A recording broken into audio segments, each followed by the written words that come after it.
So going into a home purchase, it's important that you have the right expectations. While it's our job to find you the right, perfect home, the reality is that homes are not perfect. It may be the perfect fit for you, but it may not be a perfect home.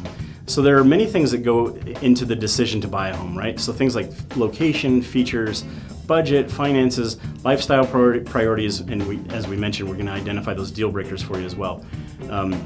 Now, I always say, let's say that you have a budget of $2.5 million, right? But we also see a house out there that's $2.7 million, and your house has a pool and this one has a pool, but this one has an infinity edge. But guess what? Your budget's $2.5 million. That's a compromise, right? Now, we shift into something that maybe is a little bit more relatable. Maybe it's just a gas stove. You say, I have to have a gas stove in my house, right?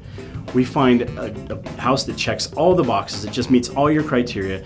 You're so excited about this home. You feel good about the home, but it doesn't have a gas stove, right?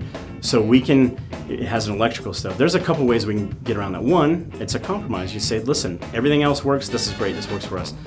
Maybe the other thing is we figure out what it takes to run a gas line to get that stove in there, right? So these are the types of compromises that come up. Everyone has a budget. I don't care who you are. There's a few people that don't have budgets, but let's be real.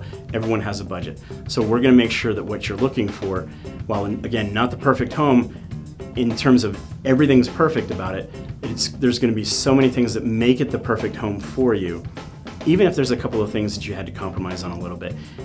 So expect that, but ultimately we're going to help you identify that and recognize when the house is right, and obviously you're going to know as well, and that's what we do.